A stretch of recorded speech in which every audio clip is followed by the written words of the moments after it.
राधे कृष्णा दोस्तों, जब आप ईमानदारी से भजन करेंगे तब असली में आपको मन का स्वरूप समझ में आ जाएगा कि मन है क्या। जब हम मन को परमात्मा में लगाते हैं तब मन निर्विकार होके घबरा जाता है। बिना किसी वजह से डर सताने लगता है, बिना कोई कारणवश भय होने लगता है, हृदय घबराने लगता है। ऐसा लगता है चारों तरफ अंधकार है, एक क्लेश, एक विशेष घबराहट होने लगती है। परंतु ये सारी स्थितियां तभी उत्पन्न होती है जब कोई ईमानदारी से भजन करे, तब निर्विषय होके जब भजन करे तब मन घबरा जाता है। ये सब महापुरुषों तथा संतों की वाणी और उनके अनुभव की बातें हैं। मन बड़ा ही भयभीत होता है। फिर आप कहोगे कि क्या भगवान भजन करने वालों की ये स्थिति में आना अनिवार्य है? क्या प्रभु सिर्फ आनंद देके बिना भय के आगे नहीं बढ़ा सकते? तो इसका उत्तर है मित्रों, ये अतिशय अनिवार्य है, क्योंकि इसी स्थिति में संपूर्ण शरणागति होती है। जब हम चारों ओर से हार जाते हैं तब ही शरणागति के भाव उत्पन्न होने लगते हैं कि हे प्रभु, मेरे हाथ में अब कुछ नहीं है, मैं हार गया हूँ, अब आप ही संभाल लीजिए, अब मैं आपके शरण में हूँ। इसी भाव को संपूर्ण शरणागति का भाव कहते हैं। इसी को संपूर्ण शरणागति भी कहते हैं। इतनी उदासीनता, इतनी खिन्नता जब मन को मरना होता है ना, तब उसके सामने ऐसी परिस्थितियां पैदा की जाती है भगवत विधान से। उसको कहीं आश्रय नहीं मिलता, कहीं भी नहीं। तब अंदर से हे प्रभु, आप ही मेरे हो, ये वाला भाव प्रकट होता है। जहाँ देखो वहाँ अंधकार ही अंधकार, चारों ओर से घबराहट, भय, डर, उदासीनता घेर लेती है। पर यदि एक कोई रास्ता रहता है तो वो होता है हरिशरणम। तब उसको मार्ग नजर आता है जहाँ से उसको प्रभु का साक्षात्कार होना है, वो वाला। दूसरी दशा होती है आपकी दिनचर्या तो शुद्ध पवित्र होंगी, पर फिर भी मन गंदे चिंतन में लगा रहेगा।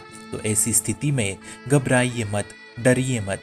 आपके पूर्वाभ्यास के कारण ये होता है। मन उन विषयों में पहले था, अब नहीं है, इसलिए उसका चिंतन होने लगता है। इसलिए कहते हैं जो आप वर्तमान में करोगे वही आपका भविष्य बन जाएगा, क्योंकि प्रारब्ध। पर तब घबराओ मत, एक दिन ये चिंतन खत्म होके सिर्फ प्रभु के चिंतन में वास करने लगेगा। लेकिन यहाँ तक पहुँचने के लिए बहुत ही भय, घबराहट का सामना करना पड़ता है। अब कुछ समझ नहीं आता कि करे तो क्या करे, क्योंकि प्रभु का आनंद अब तक मिला नहीं और विषयों में रुचि अब रही नहीं। अब करे तो क्या करे? तो मित्रों, ये जब होने लगे तो समझना आपका मन जल्द ही मरने वाला है। ये लक्षण मन के मरने की दशा की होती है। मन ही मारी के तन हारी के वृंदावन, मन मारिया तन वश में किना हुआ भरम सब दूर। तो इस अवस्था में हम अधिक घबरा जाते हैं और विषय सेवन करने लगते हैं।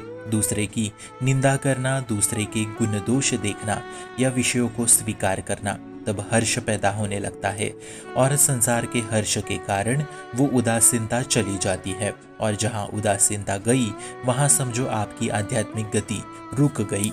इसलिए इस घबराहट की अवस्था में विषय संसार का सेवन ना करे, बल्कि अधिक भजन करे। देखिए, हम जो भी करते हैं, कीर्तन, भजन, सेवा, पाठ, ये सब हम इसलिए करते हैं ताकि हमारा चित्त प्रभु में लग जाए। इसलिए सावधान, जब मन चढ़ाई पे हो तब उस समय सावधान रहे। बिल्कुल मन उस समय घबराहट में होता है। ऐसा लगता है कोई तो मुझे सहारा दे, कोई तो मुझे कंधा दे रोने के लिए।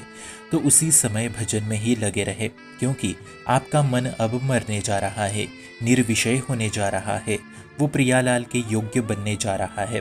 तब रोने का मन करेगा, भीतर से भूचाल आएगा, पर तब बिल्कुल भजन में लगना है, विषय चिंतन नहीं करना है। इतनी सावधानी रखनी है। अब इसके बाद जो दशा आएगी तब नाच पड़ोगे, खुशी से उछलने लगोगे। तब असलियत में मन मर जाएगा और वहाँ प्रभु विराजित होंगे।